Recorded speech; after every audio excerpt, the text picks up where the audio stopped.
Seguimos dentro del tema de regresión lineal múltiple y ahora vamos a ver un análogo a lo que veíamos en regresión simple. En regresión simple había un concepto muy vinculado al de la regresión, que es la correlación de Pearson.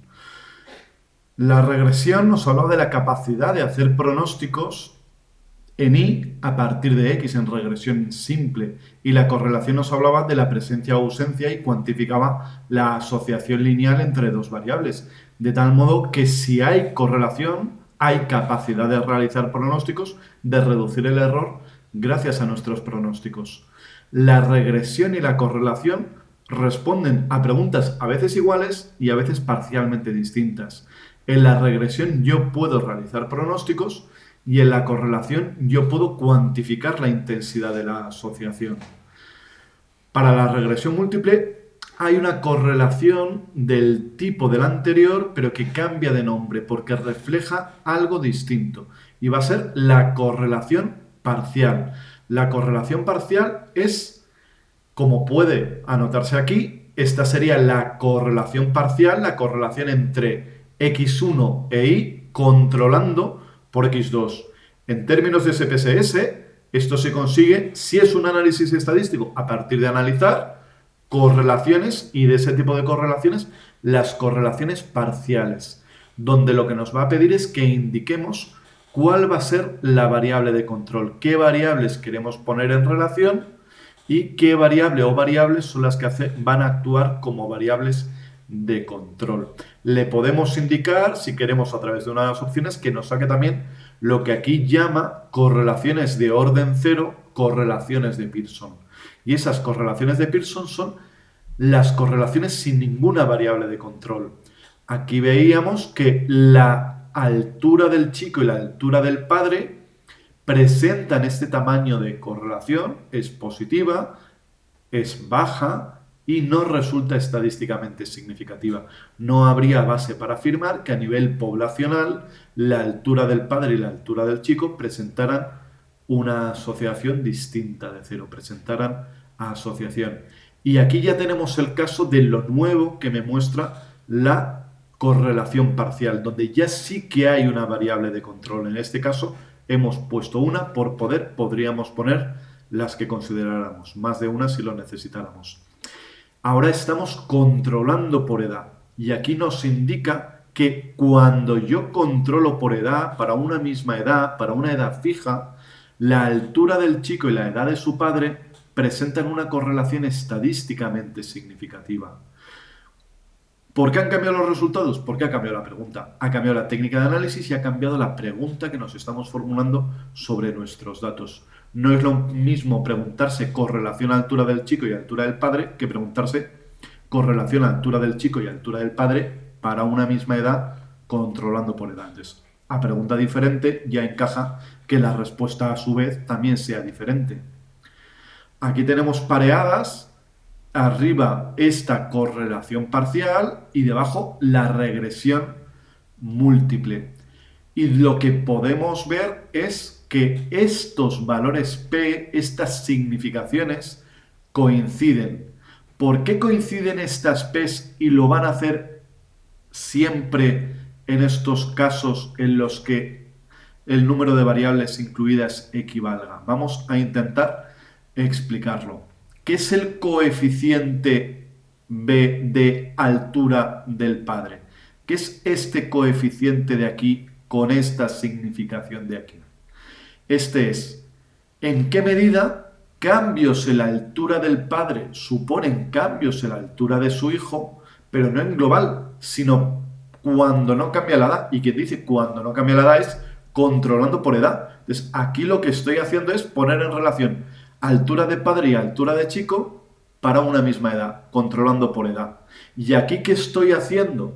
Aquí estoy poniendo en relación de nuevo la altura del padre con la altura del chico, pero no en global, controlando por edad. Entonces, en realidad, en ambos casos es la asociación de las dos alturas, la del padre y la del hijo, con la misma variable de control.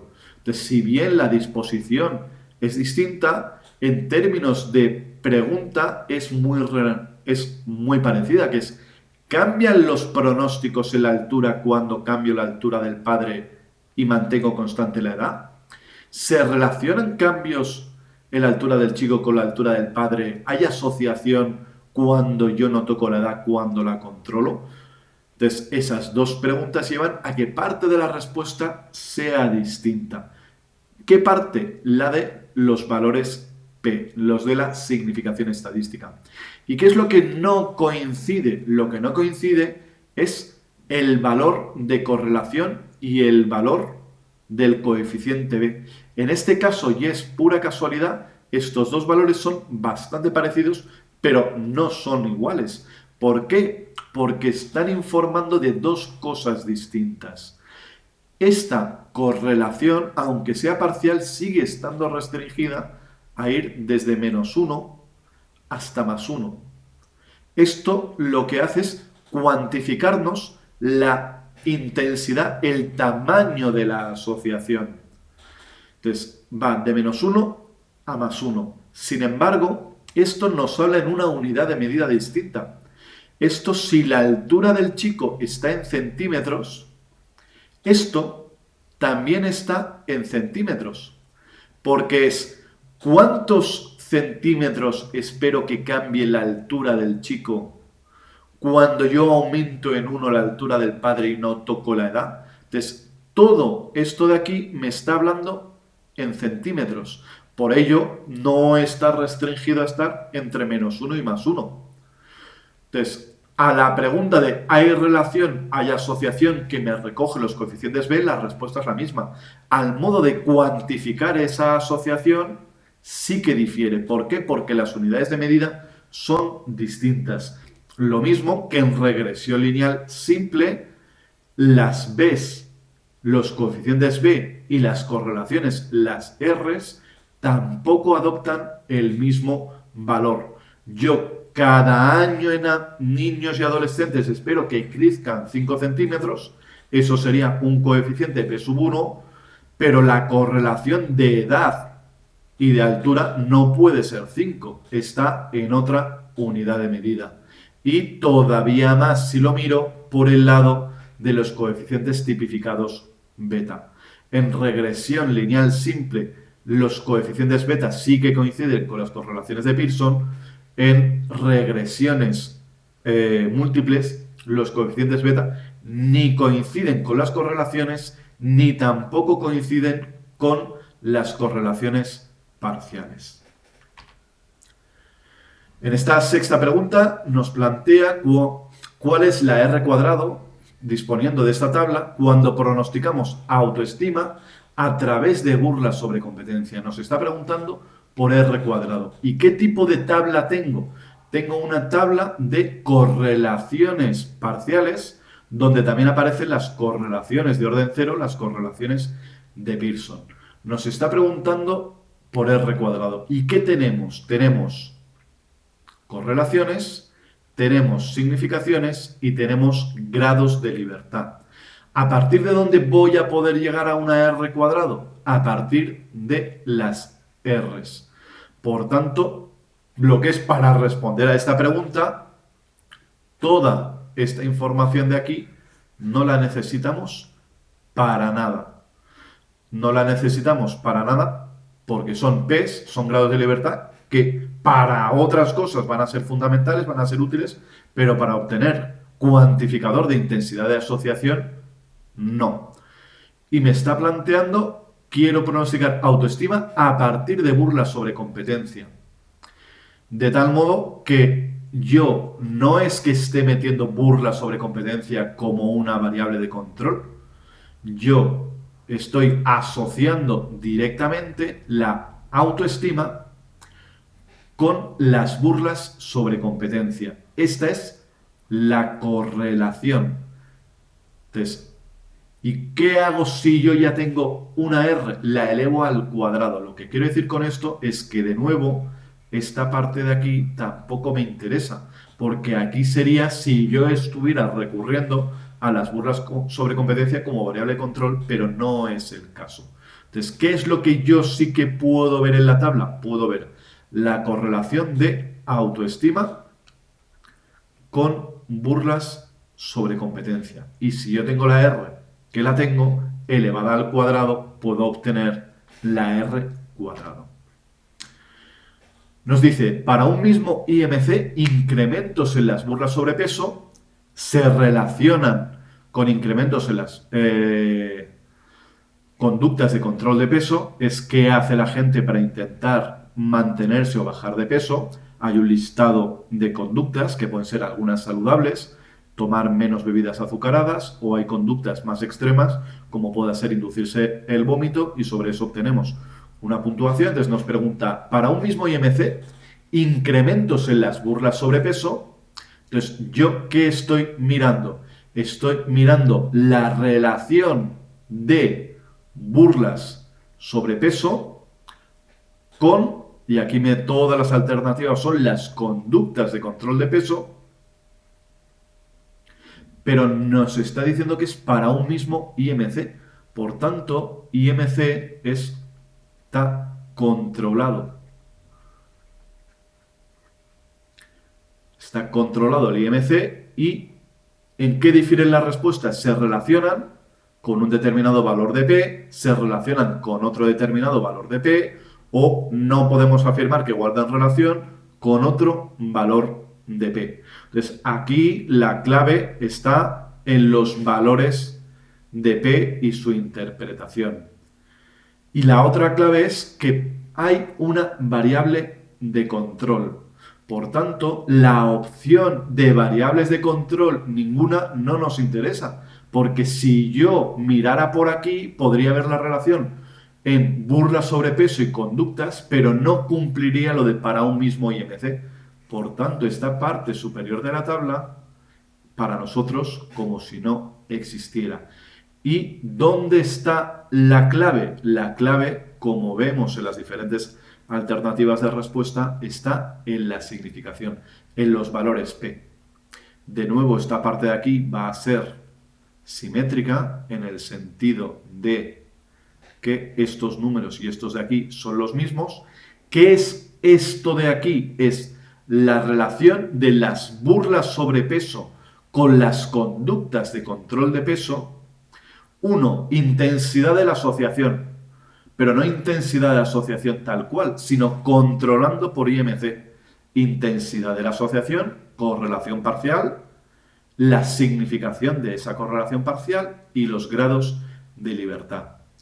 Por tanto, tengo el valor de P, que es igual a 0,010. Es esta alternativa de aquí. ¿Qué necesito? Fijarme que es para un mismo IMC y fijarme que donde están las diferencias es en el valor de la P. Sí, para un mismo IMC sí que hay base para afirmar que incrementos en las burlas sobre peso se relacionan con incrementos en las conductas de control de peso.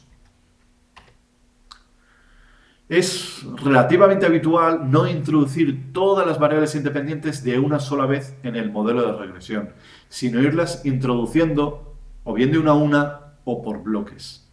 Cuando hacemos esto lo llamamos regresión jerárquica. Es un subtipo de regresión múltiple. En un primer bloque introducimos aquellas variables teóricamente menos interesantes, porque solo las vamos a utilizar como variables de control o porque ya sabíamos que eran relevantes y lo que queremos ver es qué nos aportan las nuevas. Una situación, por ejemplo, de este estilo sería yo sé lo que hablaba al comienzo de este tema, que los test que habitualmente utilizo para hacer selección de personal tienen capacidad predictiva y me están ofreciendo un test nuevo. Entonces, la pregunta no es si ese test nuevo se relaciona, sino qué me puede aportar de nuevo tras ya haber usado los tests que convencionalmente vengo utilizando. Ahí lo que estaría mirando no es ese test predice, sino más allá de lo que yo ya sé, ya era capaz de pronosticar, qué es lo que puedo aprender gracias a incorporar ese test que me están ofreciendo. En otra situación, por ejemplo, yo lo que puedo intentar valorar es en personalidad, por ejemplo, yo ya sé que con conducta delictiva hay variables de personalidad que guardan relación. Y primero voy a por las variables de personalidad que entendemos que es como el núcleo central. Por ejemplo, los 5 grandes. Y yo quiero ver qué es capaz de explicarme variables más allá de ese núcleo fundamental. Como por ejemplo, podría ser variables de lo que se llama personalidad oscura, psicopatía, narcisismo y maquiavelismo. Entonces, la clave no es si esas variables de personalidad oscura pronostican conducta delictiva, sino yo lo que podría plantear es qué me pronostican más allá de otras variables que ya tradicionalmente están y se sabe que son relevantes. Entonces, ¿qué hacemos en un modelo de regresión jerárquica? Es dentro del mismo menú de SPSS, lo que pasa es que vamos a trabajar con diferentes bloques. En este caso es un ejemplo muy sencillo, en línea con lo que veníamos haciendo. Yo sé que la edad guarda relación y lo que yo me quiero plantear es cuánto me aporta de nuevo la altura del padre, más allá de lo que ya me aportaría la edad. Y ese que me aporta más allá lo llevo al bloque 2. Bloque 2 que puedo seleccionar dándole a siguiente. Entonces, este es el resultado para la tabla de coeficientes. ¿Qué va a hacer? Va a hablarme de un modelo 1 y de un modelo 2, tal y como los he construido. En el modelo 2 yo arrastro las variables que ya estaban en el modelo 1. Para el modelo 2 yo lo que incluyo es lo nuevo. No hace falta que meta la edad de nuevo en el modelo 2 porque ya la tenía. Entonces aquí me está diciendo que sí, que la altura del padre tiene una relación estadísticamente significativa. Pero ¿qué es lo que me dice si yo lo hago de este modo? En este resumen del modelo, que sería una tabla 2 posiciones superior a la de coeficientes en SPSS, de nuevo me dice modelo 1 y me explicita, en el modelo 1 las variables predictoras son la edad y B sub 0, que siempre lo vamos a tener. Y en el modelo 2 no es solo la edad, sino meto la altura del padre. Y yo en el SPSS, en estadísticos, también puedo pedirle que me muestre los estadísticos de cambio. Entonces, ¿qué tengo? Que cuando yo trabajo con exclusivamente la edad, la R cuadrado es de 0,926. Cuando yo, además de la edad, incluyo la altura del padre, me dice que la R cuadrado pasa de 0,926 a 0,937. Tengo la información habitual, la R y la R cuadrado corregida junto con la R cuadrado, y algo que ahora va a ser nuevo van a ser estos estadísticos de cambio. Vamos de nuevo a irlos viendo de fila en fila. Me pone cambio en R cuadrado para el modelo 1 0,926, que coincide plenamente para el modelo 1 con la R cuadrado de aquí, porque aquí está comparando el modelo 1 con un hipotético modelo 0 donde no hubiese ni siquiera ninguna variable predictora. Entonces, en comparación con un modelo sin X, el incluir la edad me aumenta la capacidad explicativa de la nada hasta 0,926. Por eso en estos casos coincide. Y esa ganancia explicativa resulta estadísticamente significativa. Me pone la F, que es la que encontraría en la tabla de la ANOVA, y la significación del cambio. Repito, este es un cambio. ¿Dónde vamos a ver más claro que esto es un cambio? En esta de aquí. Aquí me habla de cambio en R cuadrado. Esto no es que entre la edad y la altura del padre solo explique el 1%. No, porque por explicar explico el 0,937, el 93,7%. Esta es la ganancia, lo que he rebasado la capacidad explicativa con respecto al punto de inicio del modelo previo. Entonces yo he aumentado un 1% de varianza explicada. ¿Y esa ganancia es significativa o no es significativa? En este caso, ese incremento resulta estadísticamente significativo. Y en este caso, también podemos ver que el valor de la P coincide. ¿Por qué? Porque aquí he incluido solo una variable nueva, que es qué me cuenta la altura del padre tras ya haber considerado la edad. ¿Y qué es esta fila de aquí? ¿Qué me cuenta la altura del padre cuando yo controlaba por radar, cuando yo ya había considerado la edad? Por eso estos valores de P coinciden. Ahora bien, una duda que me puede quedar es si esa ganancia en capacidad explicativa es o no es relevante. Esto me dice que tengo base para afirmar que la ganancia es distinta de cero. Un 1%, un 1,1, ¿es mucho o es poco?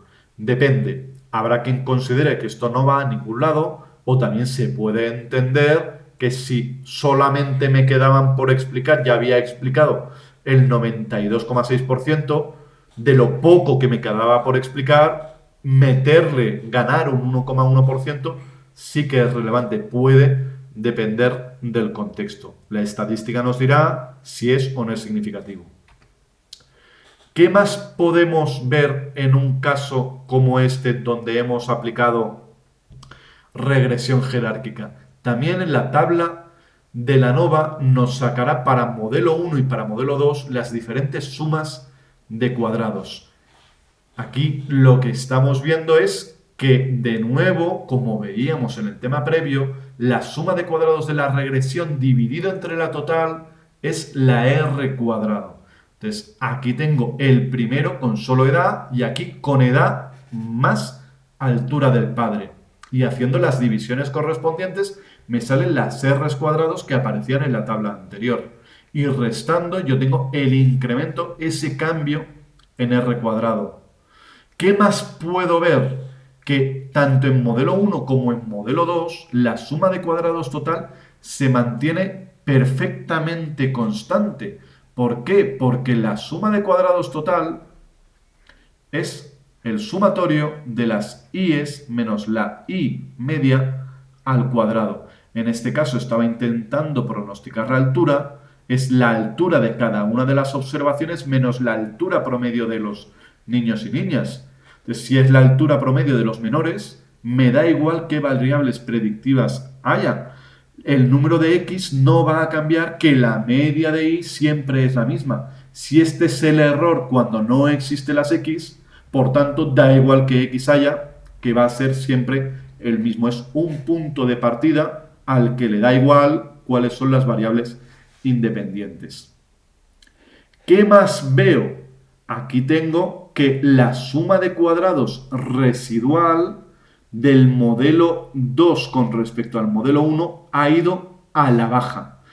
¿Por qué? Porque si yo estoy metiendo más variables predictoras y la suma de cuadrados residual es el sumatorio de las i's menos la i pronosticada al cuadrado, es el error que sigue estando después de incorporar las x, ese error que sigue estando, lo esperable es que vaya a la baja. En el muy peor de los casos, si yo metiera una variable que no es capaz de aportarme absolutamente nada, se quedaría como está. No bajaría el error. Entonces, el error es o se queda como está o va hacia abajo. Otra pregunta es si ese ir hacia abajo será una reducción significativa o no.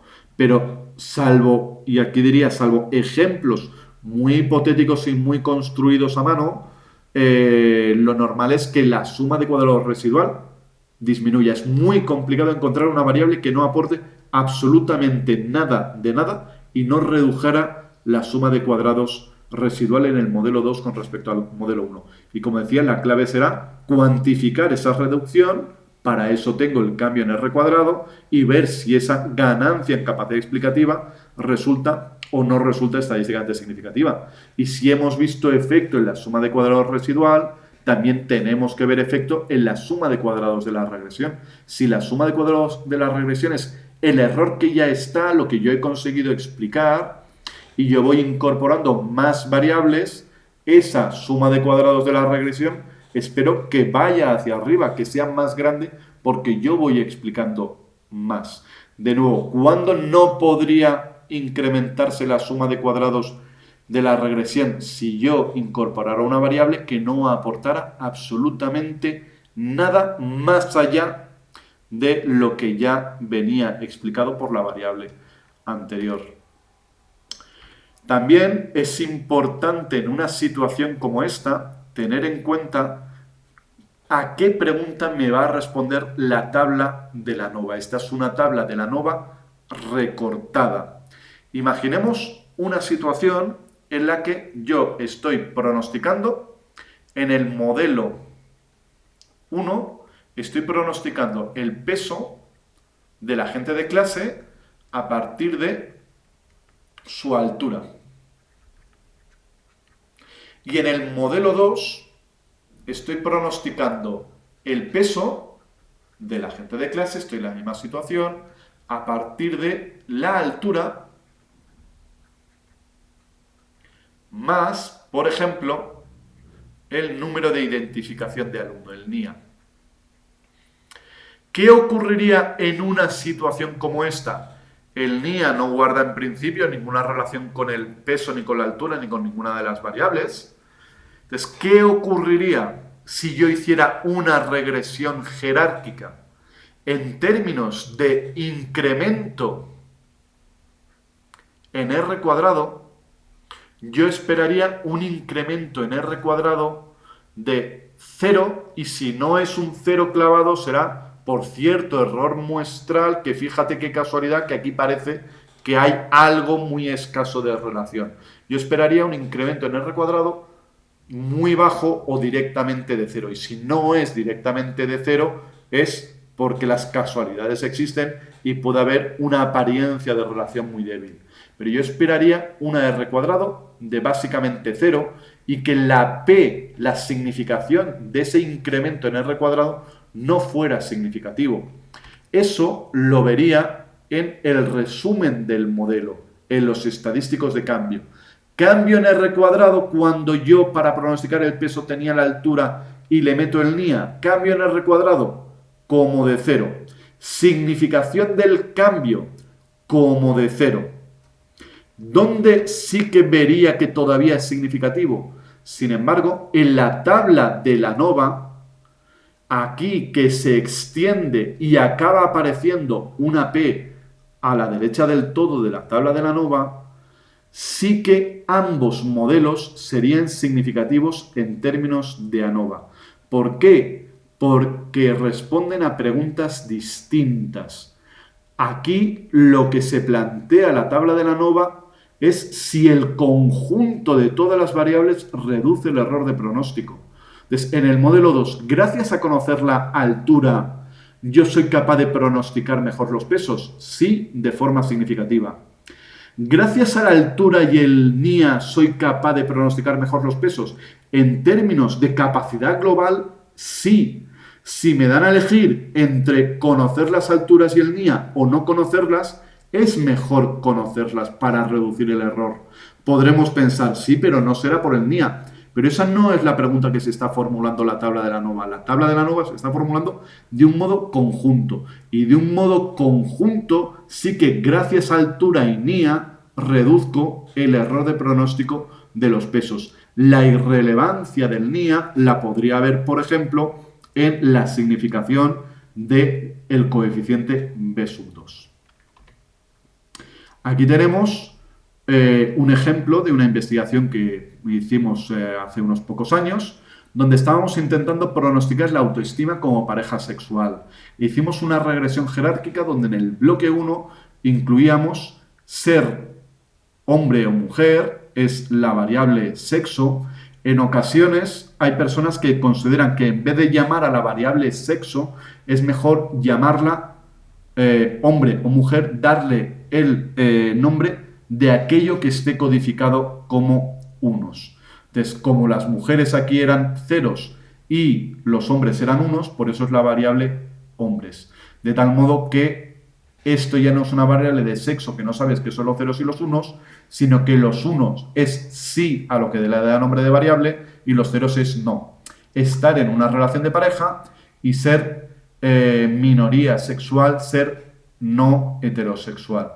Estas eran las variables sociodemográficas incluidas en el modelo 1 de cara a pronosticar la autoestima como pareja sexual, como de buen amante se considera uno.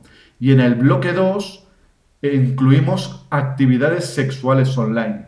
Una es el uso autopercibido de pornografía como compulsivo, esa es la variable con, la intensidad de ese uso de pornografía, cuánto porno ves, y después el uso de actividades sexuales online de tipo social, el practicar el intercambio de fotos, de vídeos, los chats eróticos, este tipo de cuestiones que sería un uso social de actividades sexuales online. Entonces, ¿qué es lo que queríamos ver aquí? Sabemos que las variables sociodemográficas pueden tener y tienen relación con la autoestima como pareja sexual. Entonces, lo que queríamos saber es qué podíamos aprender sobre autoestima como pareja sexual con las actividades sexuales online más allá de lo puramente sociodemográfico. Por eso en el bloque 1 iban estos sociodemográficos y en el bloque 2 que nos cuenta de nuevo las actividades sexuales online. Entonces aquí tenemos, gracias a incluir las actividades sexuales online, nosotros ganábamos un 2% de varianza en el pronóstico de autoestima como pareja sexual. Ese incremento de varianza resultaba estadísticamente significativo. Solo con las variables sociodemográficas explicábamos un 6. Este es incremento. Metiendo las actividades online sexuales, gano un 2 hasta llegar al 8. Y esa ganancia es significativa. No podemos decir que las actividades sexuales online expliquen muchísimo más allá de lo sociodemográfico, o de nuevo, depende de cómo se mire. Hemos pasado de un 3 a un 8, hemos incrementado un 33% con respecto a lo que teníamos antes. Así que, dependiendo de cómo lo miremos, se puede ver de un modo o de otro. Mi interpretación sería, sí, algo tienen que ver, pero tampoco es que tengan que ver mucho las actividades sexuales online. Y estos son los coeficientes del modelo final con todas las variables. Aquí separo con esta línea azul para que veamos más claro qué es lo que estaba en un modelo y qué es lo que estaba en este modelo, pero este es el resultado final del modelo 2. Tenemos B0, el coeficiente B de ser hombres, el coeficiente B de estar en una relación. Así, por ejemplo, vemos que aquellos que están en una relación de pareja tienden a tener una mayor autoestima como pareja sexual. Eso sí, no valor puro no valor de estas dos variables sin más, sino valor condicionado a controlar por el resto de variables. Ser no heterosexual no guarda relación estadísticamente significativa. El uso compulsivo, y es importante aquí enfatizar en clave teórica, que es el uso autopercibido como compulsivo, esa sensación de he perdido el control, se relaciona de forma negativa con la autoestima como pareja sexual. El uso individual, el consumir porno, no se guarda relación significativa, y el uso social sí que guarda relación positiva con la autoestima como pareja sexual. Entonces, ¿qué estábamos haciendo aquí y por qué? Empiezo por lo puramente sociodemográfico y voy a ver qué me aporta la más de carácter conductual psicológico sobre una medida subjetiva de bienestar psicosexual, como es la autoestima como pareja sexual. Entonces, este sería una posible aplicación de un resultado de esta técnica de análisis. Y el otro punto es decir que un modelo de regresión jerárquica no siempre es necesario. No siempre que uno vaya a incluir más de una variable necesita realizar una regresión jerárquica. Si uno quiere estimar la altura de un niño a partir de su edad y la altura de su padre, puede meter las dos variables a la vez, porque no hay una pregunta ahí rondando de ¿y cuánto gano en varianza explicada gracias a esta nueva variable? Si yo quiero saber cuánto gano en varianza explicada, sí que necesito colocar unas y después colocar en las que estoy mirando cuánto consigo subir, si es que consigo subir. Si es directamente vamos a por un modelo final con todas estas variables, no tendría sentido irlas situando de una en una. Nos plantea aquí que pronosticamos las conductas de control de peso mediante el índice de masa corporal, la obsesión por la delgadez y las burlas sobre peso. Y nos dice la suma de cuadrados de la regresión será máxima para el modelo 1, el modelo 2 o el modelo 3.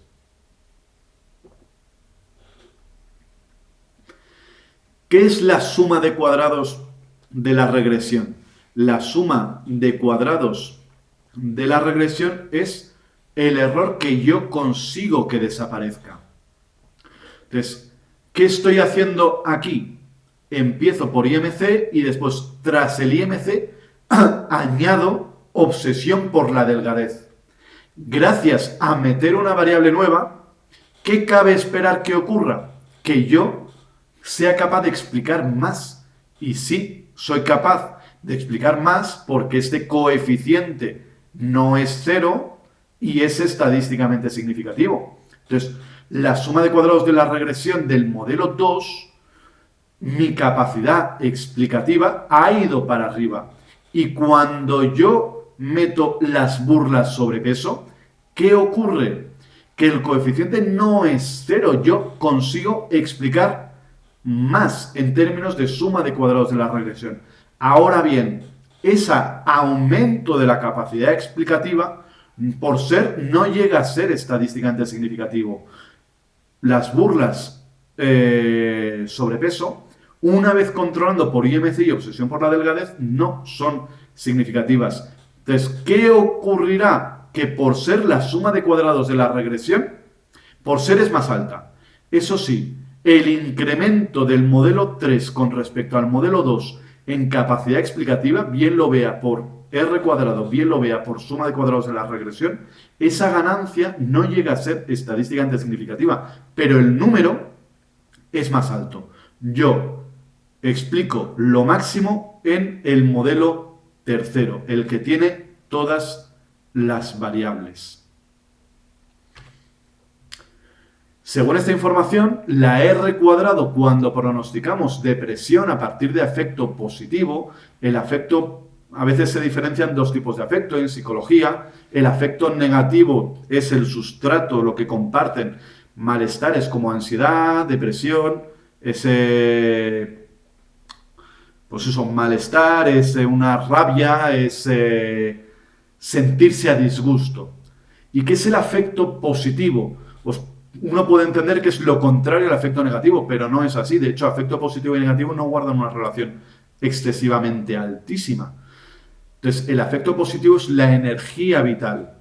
Es el no estar, en lenguaje plano, no estar aplatanado. El tener, por así decirlo, tono vital. Entonces, yo quiero ver la R cuadrado cuando pronosticamos depresión a partir de afecto positivo. ¿Por qué se espera que depresión y afecto positivo guarden relación? En algunos modelos teóricos, la depresión viene a ser una combinación de malestar psicológico combinado con bajo tono, con poco anedonia, pocas ganas de hacer cosas, inactividad. Entonces me dice, y de nuevo vuelvo, y perdón por estos derroteros, pero creo que es interesante dar un marco teórico. Me está preguntando la R cuadrado al pronosticar depresión a partir de afecto positivo. Por tener yo afecto positivo lo tengo aquí y lo tengo aquí. ¿Dónde está el afecto positivo que se relaciona con depresión y solo está el afecto positivo?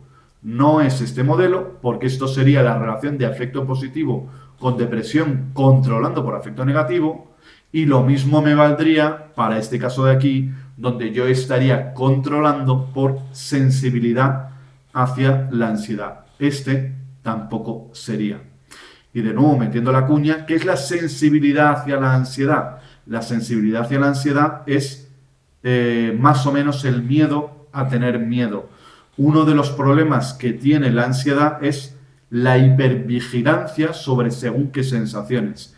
Si yo tengo que dar clases en un quinto piso y subo corriendo y llego sudorando y con el corazón acelerado, una explicación razonable sería es que no estoy en buena forma física y esto me pasa por ir corriendo. Pero hay otra alternativa, que es si yo he sufrido ansiedad y he sufrido algún ataque de pánico y estoy acostumbrado a según qué malestar, subo corriendo y donde otros ven he subido corriendo y por eso sudo, otros dirán, este sudor, estas palpitaciones son equivalentes a las que sentí en el último ataque de pánico. De tal modo que estoy vigilando según qué sensaciones y dándole una interpretación en clave de, y esto es indicativo de que viene el problema de ansiedad. Entonces, esa monitorización puede acabar llevando a que así es como me sentí, me va a dar, qué mal lo pasé, no quiero volver a pasar por esto. Entonces, por eso la sensibilidad a la ansiedad es un problema en el pronóstico y en el manejo de la ansiedad. Y volviendo a la que realmente es la pregunta, el modelo que tengo que valorar es el primero. ¿Tengo la R cuadrado? No. ¿Pero qué tengo? Tengo la R. Porque en regresión lineal simple, y el primero de los modelos es un modelo de regresión lineal simple, el coeficiente beta, el coeficiente tipificado, coincide con la R. Si yo tengo una R, puedo obtener una R cuadrado elevando ese valor al cuadrado. La décima de las preguntas nos plantea, según esta información, la correlación entre sensibilidad hacia la ansiedad, que es lo que os he venido contando antes, y la depresión, ¿es significativa? ¿No es significativa? Váyase usted a saber si es o no es significativa. ¿En qué modelo está la sensibilidad hacia la ansiedad? Aquí la tenemos. Y efectivamente la variable dependiente es la depresión. Aquí está. Entonces nos pregunta correlación entre sensibilidad a la ansiedad y depresión. Que uno podría pensar que va a estar en esta fila. Pero no. ¿Por qué no está aquí? Porque esta no es la relación de sensibilidad con depresión, sino esta es la relación de sensibilidad con depresión controlando por el resto de variables, controlando por los dos tipos de afecto. Por tanto, tal y como tengo la tabla, no puedo llegar a la respuesta de aquello que me están planteando. Si la duda fuera cuál es la correlación parcial entre, cuál es la significación de la correlación parcial de sensibilidad con depresión controlando por las otras dos, sí, porque efectivamente sí que se cumpliría lo de controlar por. Aquí en este modelo de regresión sí que tengo estas variables de control, pero no es lo que me están preguntando. Y de nuevo incido, no es que estas sean las variables de control y esta la que cambia.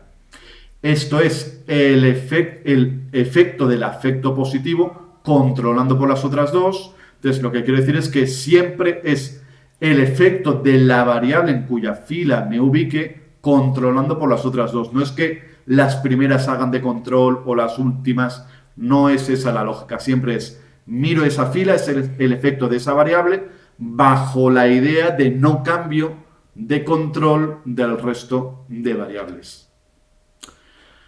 Y nos pone un matiz aquí que por ser es poco habitual, pero por ser podría ser, que es la R cuadrado corregida puede bajar con nuevas variables independientes. Porque, ¿qué es lo que hacemos con la R cuadrado corregida? Lo que estamos haciendo es una cierta penalización por cada nueva variable que incorporamos. Por así decirlo, hay un cierto precio a pagar por incorporar variables. Entonces, imaginemos que yo tengo, como decía antes, un modelo 1 donde yo voy a partir de altura, voy a pronosticar el peso. Y yo tengo un modelo 2 donde a partir de altura y de NIA voy a pronosticar también el peso. Y voy a situarme en que en el modelo 1 la R cuadrado, y me invento el número, por ejemplo, vale 0,40. Y la R cuadrado corregida va a ser algo más pequeño. ¿Como cuánto más pequeño? En términos de número de variables que yo incluyo, no son tantas, solo una. Entonces, la otra será cuántas observaciones tenga, cuál sea mi tamaño muestral. Si yo tengo un tamaño muestral muy grande, la caída en la corregida con respecto a la original es muy baja. Si yo tengo un tamaño muy pequeño, la caída es algo más grande. Entonces, imaginemos, por ejemplo, que aquí la R cuadrado corregida fuera 0,38, por ejemplo. Y en el modelo 2, cuando yo meto el NIA, ¿cuánto consigo explicar? Básicamente lo mismo de antes, porque el NIA no me aporta nada. Entonces, en términos de R cuadrado, no ha habido ganancia. Pero, ¿qué ocurre ahora? Que a cada variable que yo le meto tengo que pagar un cierto precio. Entonces, ¿qué va a pasar? Que ahora la R cuadrado corregida va a ser más baja de lo que era antes. Estos números son inventados, sería cuestión de hacer las ecuaciones correspondientes, pero lo que os quiero decir es que en casos excepcionales en los que el incremento de capacidad explicativa, la ganancia en R cuadrado, es muy baja, no llega a compensar la pérdida, la penalización que se hace en la R cuadrado corregida. Entonces, ¿cuál es una de las ideas de esto? Cuidado, no tiremos variables al modelo de regresión sin plantearnos que realmente teóricamente pueden tener fundamento, porque si yo lo que me dedico es a tirar variables, algunas que no tenían ningún motivo teórico para esperar que guardaran relación, lo que yo puedo estar haciendo es meter variables que no mejoran capacidad explicativa en términos de R cuadrado, pero que sí que me aumentan la penalización por ir metiendo más y más variables. Entonces, aquí esto llama también a la idea de cuidado, busquemos variables en nuestros modelos de regresión que tengan fundamento, que tengan sentido y sobre las cuales hay una pregunta teórica que valga la pena contestar. Y lo mismo nos valdrá para el error típico de la estimación que veremos más adelante. Para realizar los pronósticos en I es cuestión de sustituir en la ecuación de regresión, pero por ser es más cómodo que haga los cálculos el SPSS, y eso lo veíamos también en el tema anterior. A mano es complejo encontrar también el intervalo de confianza de la predicción.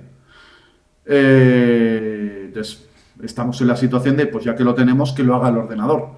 Potencial inconveniente, que quizás pudiéramos estar interesados en una combinación de valores para las diferentes variables independientes que no estén en nuestra base de datos o que tal vez están, pero vete tú y encuéntralos. Imaginemos que queremos encontrar el pronóstico en peso y su intervalo de confianza al 95% para una persona de 13 años y 170 centímetros.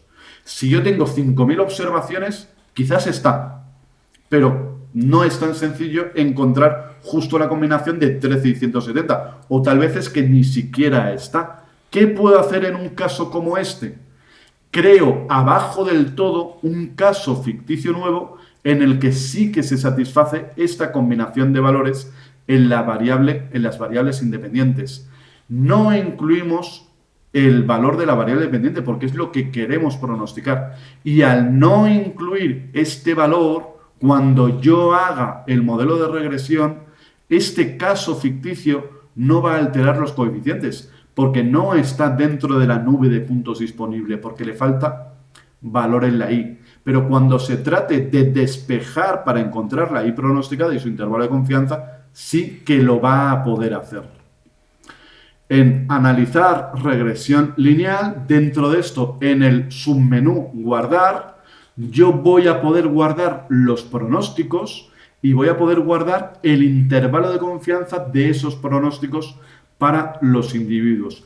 ¿Qué estoy buscando? Decir, yo por esperar espero que pese tanto lo que me dé el modelo de regresión, pero a la vez yo soy consciente de que no todo el mundo de 13 años de 1,70 m pesa clavado lo que me dé mi modelo de regresión, sino que hay cierta incertidumbre sobre el peso de las personas de 13 años y 1,70 m.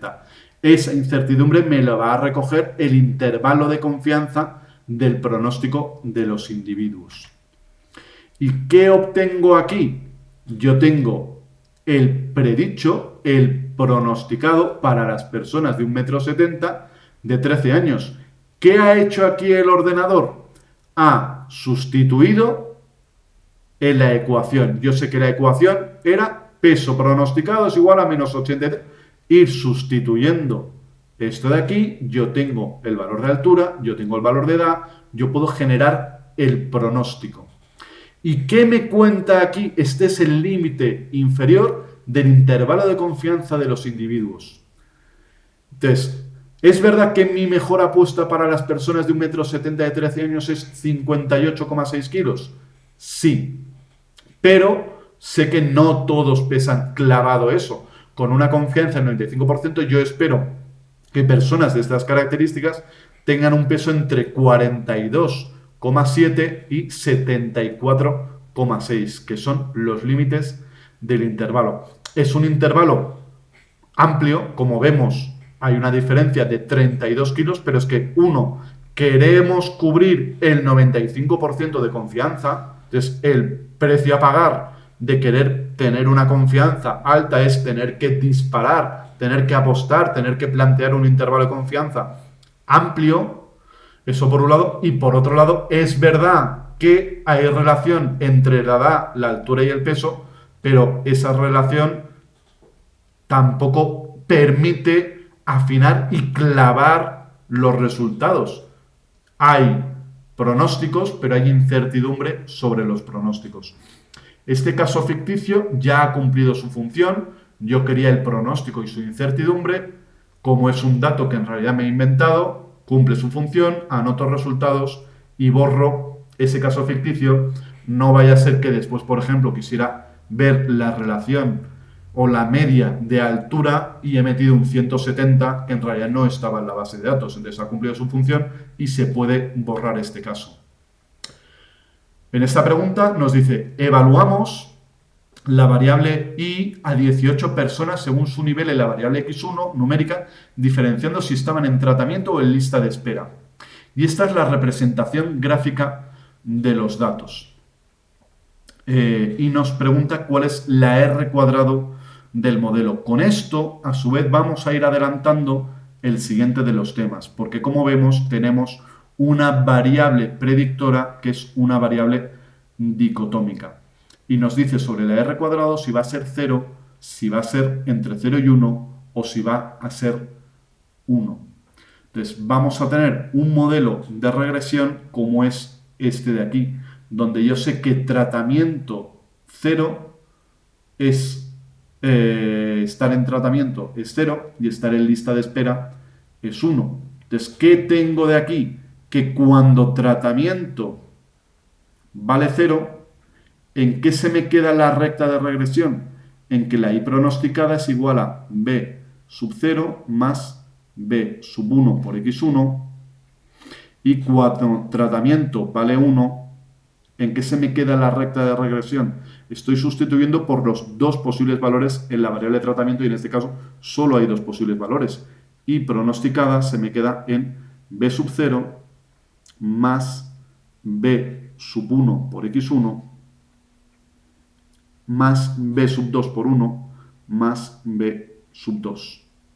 Entonces, en un caso como este, lo que yo tengo es que como la variable tratamiento solamente puede adoptar dos valores, yo puedo trazar una recta para tratamiento igual a 0 y una recta para tratamiento igual a 1, con la condición de que la pendiente en ambos casos que relaciona x1 con el valor pronosticado es exactamente la misma pendiente. Entonces, si yo tengo que trazar una recta para unos y para otros, esa recta sería una recta que fuera por aquí y otra recta que fuera por aquí.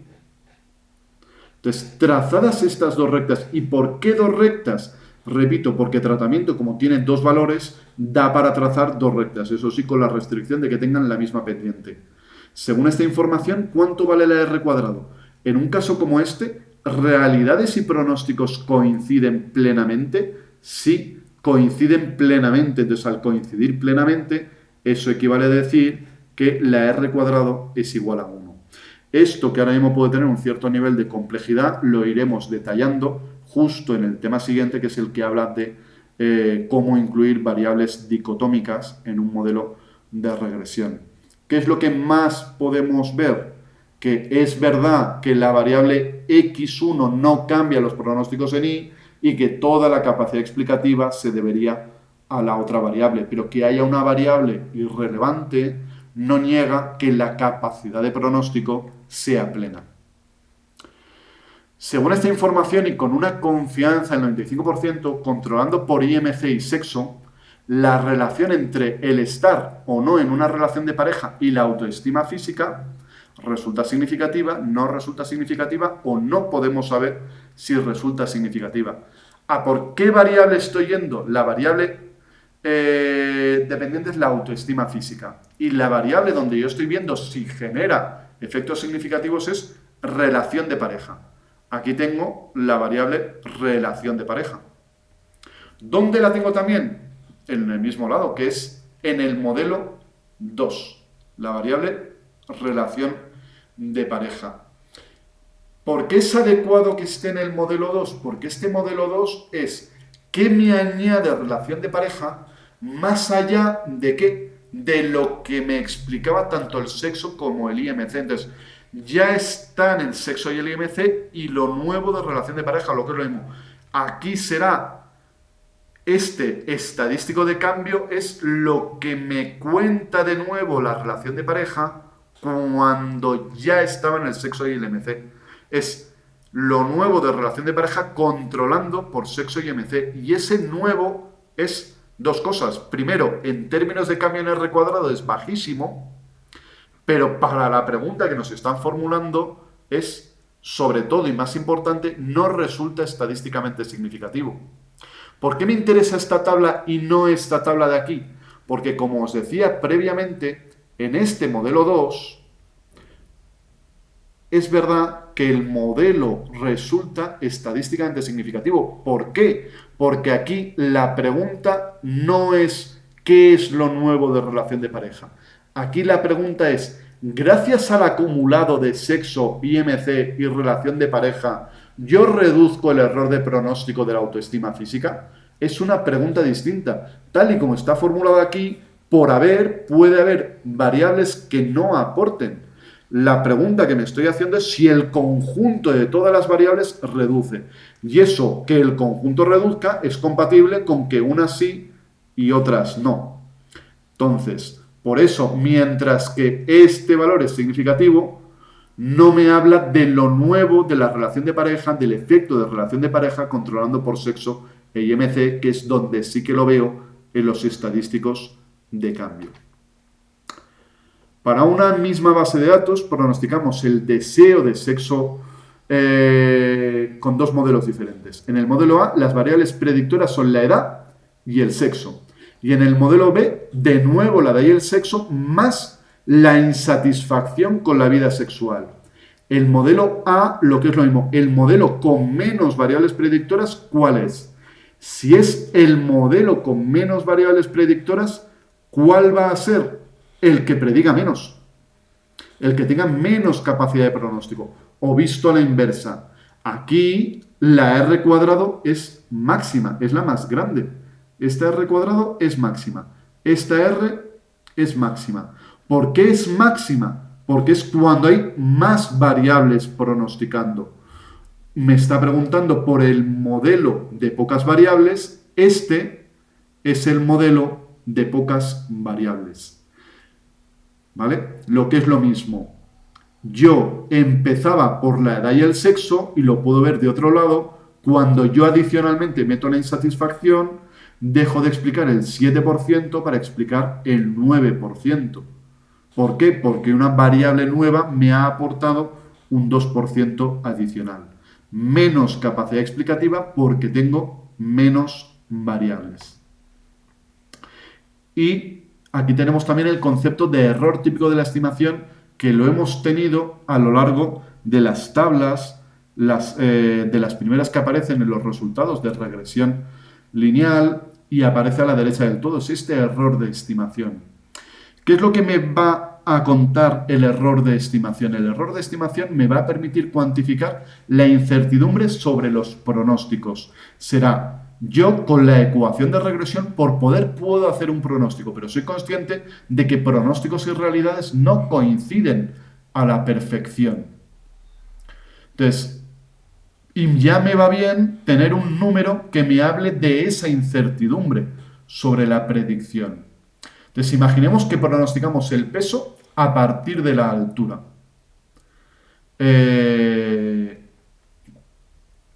Vale, y aquí hay una errata. Si pronosticamos, para chequear qué es lo que estamos haciendo, estamos pronosticando el peso a partir de la altura. Si no empleamos la altura, y este es el error, aquí estaría, como variable predictora, ¿entre qué valores se encuentra el peso de un participante? Si yo no tengo información de X y solamente digo, ¿y cuál será el peso? ¿Cómo voy a cuantificar esa incertidumbre? Yo sé que si la distribución es normal, y asumiré que es normal, entre media más menos 1,96 desviaciones típicas, se encuentran el 95% de las observaciones.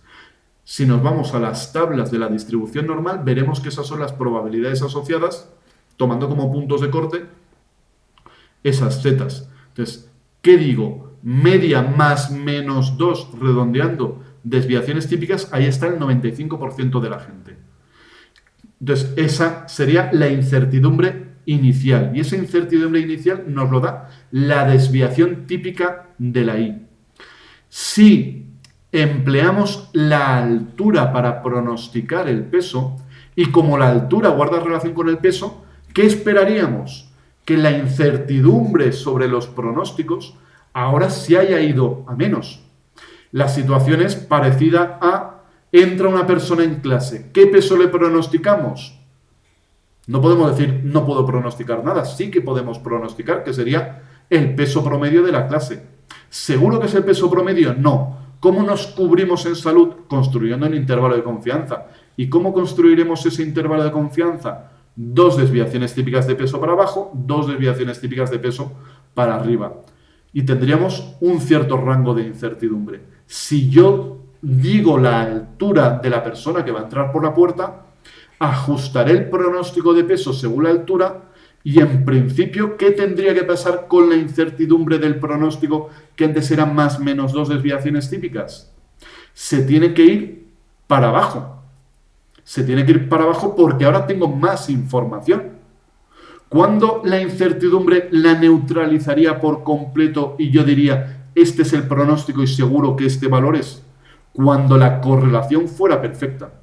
Si la correlación fuera nula, sería lo mismo que decir, en realidad es como no existe la X, y en términos de incertidumbre estaría como cuando empecé. Entonces me voy a mover en un cambio de la incertidumbre sobre el pronóstico que va a venir determinado por la intensidad de la correlación. Específicamente, matemáticamente será a partir del coeficiente de determinación, la R cuadrado corregida.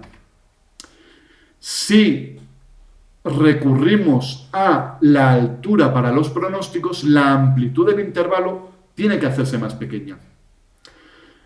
Entonces, ¿qué es ese coeficiente de determinación, esa R cuadrado corregida?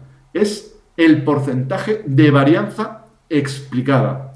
En este caso, la varianza de peso es este valor de aquí. Si esto es la varianza y R cuadrado es la varianza no explicada, ¿qué tendré? Que R cuadrado es la varianza, el porcentaje de varianza no explicada, por tanto, voy a escribirlo. Si R cuadrado es porcentaje de varianza explicada, ¿qué va a ser 1 menos R cuadrado? 1 menos R cuadrado va a ser el porcentaje de varianza no explicada. ¿Vale? Entonces, ¿y qué pasa si yo multiplico ese 1 menos R cuadrado por la varianza de I? Que yo no voy a hablar en términos de proporción, voy a hablar en términos no de porcentaje de varianza, de proporción de varianza no explicada, sino del acumulado del total de varianza no explicada. Por tanto, yo sé que la varianza no explicada sabiendo cuánto vale la R cuadrado corregida en nuestro caso, que es 0,896, este es el total de varianza no explicada. Repito, no en proporción, sino en unidad de medida original de varianza. Y si esta es la varianza no explicada, hago la raíz cuadrada y lo llevo a unidad de medida desviación típica. Y eso va a ser el error típico. El error típico es la desviación típica no explicada. ¿Qué estoy haciendo? Saber que empiezo por una determinada varianza, saber que la R cuadrado es proporción de varianza explicada y a partir de ahí puedo derivar una desviación típica no explicada a la cual llamaré error típico. Y con ese error típico se va a construir el intervalo de confianza del pronóstico para los individuos. En este caso, el error típico de la estimación es 0,59. Si lo ponemos en relación con la desviación típica original, que era la que me construía los intervalos de confianza falta de X, hemos ido marcadamente para abajo. Yo antes tenía un indicador de incertidumbre que era la desviación típica, que era 17,6, y ahora nos hemos ido para abajo. Y ahora ese marcador de incertidumbre es 5,69. Y estos intervalos de confianza, que son los que calculábamos anteriormente, salen de aplicar esa ecuación de antes.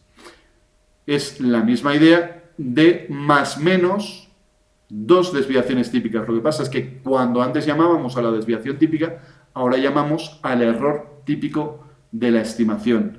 En un primer momento, el intervalo de incertidumbre lo construíamos como I media, y esto era I media más, redondeando, dos desviaciones típicas.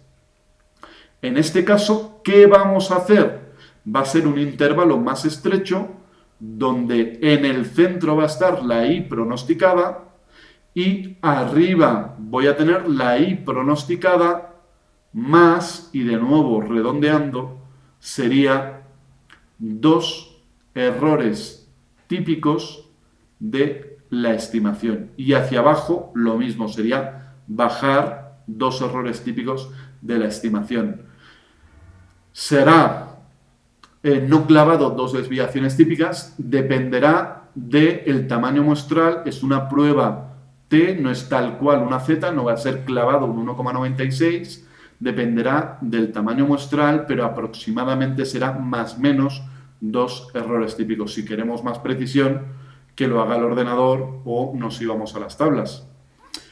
Y lo que pone aquí, aunque parezca que es una amplitud enorme de incertidumbre, por ser es mucho menor la incertidumbre de ahora en comparación con la incertidumbre inicial.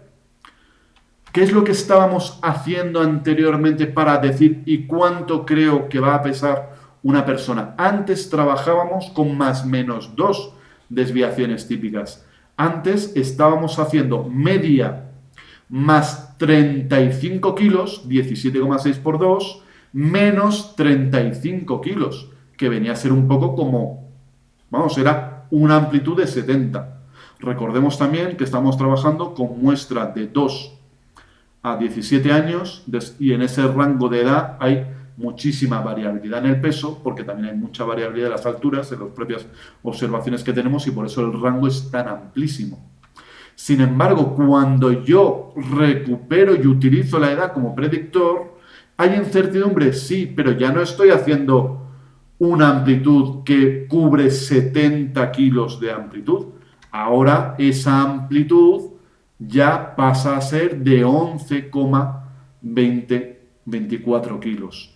Es verdad que es incertidumbre, pero no es tantísima como era el punto de arranque de ni siquiera recurrir a la edad como pronosticador. Entonces, esta es la fórmula del error típico de la estimación, la lógica es esa. Voy a ver, quiero hacer un equivalente a desviación típica no explicada. Esa desviación típica sale de la raíz de la varianza, pero no de la varianza original, sino de la varianza no explicada. ¿Y cuál es la proporción de varianza no explicada? 1 menos r cuadrado corregido menos r cuadrado ajustado. Y el intervalo de confianza aproximadamente se moverá en pronóstico menos 1,96, error típico de la estimación, pronóstico más 1,96, error típico de la estimación. Por tanto, la amplitud del intervalo será tanto mayor cuanto más alta sea la varianza original de I.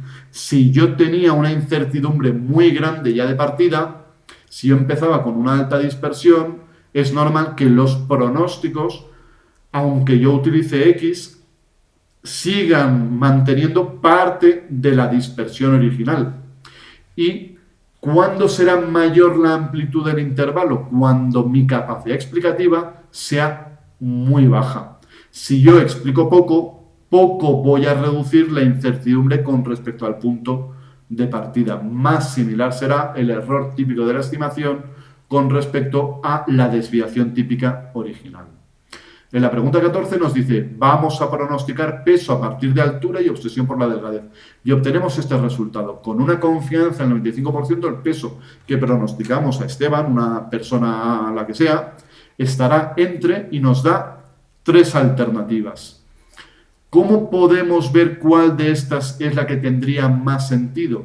Lo que estamos diciendo es que la amplitud aproximadamente tendría que ser 4 por 12,33. Aproximadamente esto vendría a ser una amplitud como de 50. Y este 4 no es clavado un 4, dependerá del tamaño muestral, dependerá de una serie de cosas. Si el tamaño muestral es tremendamente grande, será un 1,96. Si es más bajo, será un poquito más grande de 1,96. Perdón, 1,96 por 2. Entonces, pero aproximadamente nos moveremos en este rango. Entonces, de aquí a aquí, ¿se cumple que del límite inferior al límite superior hay aproximadamente 4 veces el error típico de la estimación? No, porque de 62 a 75 no hay 4 veces 12. Entonces, este no es. De 50 a 76 hay 4 veces el error típico, tampoco. Donde sí que hay aproximadamente 4 veces es en esta primera opción de aquí. Es verdad que no sale exactamente este número, por lo que os decía.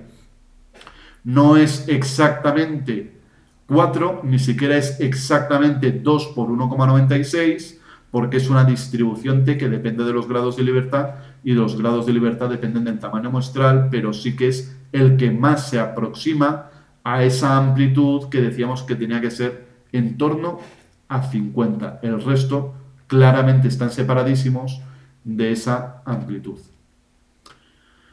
En la pregunta de arriba nos dice, hemos evaluado a un grupo de adolescentes tanto en el número de veces que han hecho dieta como en su IMC y su obsesión por la delgadez.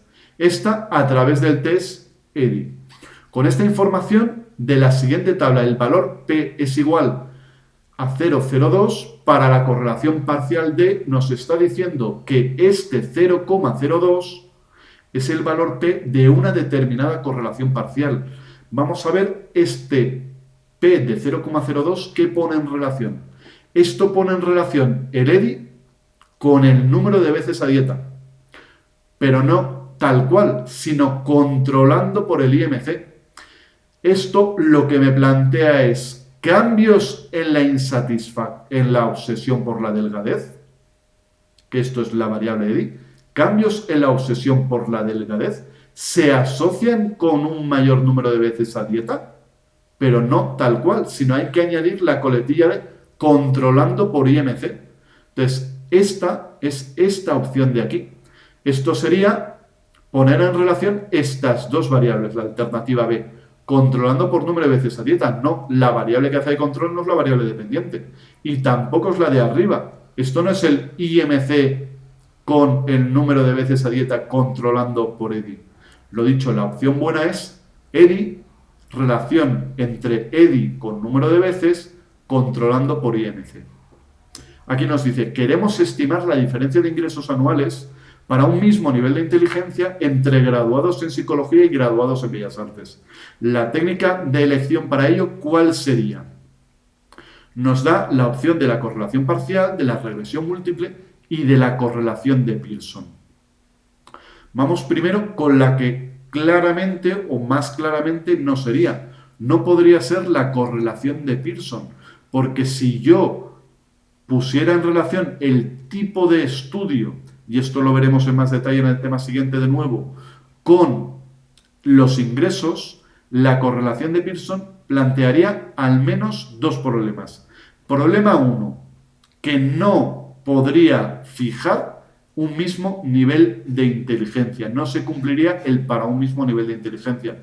Esta opción no incorporaría la variable de control. Y el otro punto es que me está pidiendo que la respuesta sea en euros. Y la correlación de Pearson me habla en intensidad de la asociación tipificada en una unidad de medida que va de -1 a +1. Por tanto, la correlación de Pearson no es. Y en esa misma lógica tampoco es la correlación parcial, porque aquí la respuesta tampoco me la da en euros, me la da en una unidad de medida de intensidad de asociación de -1 a +1.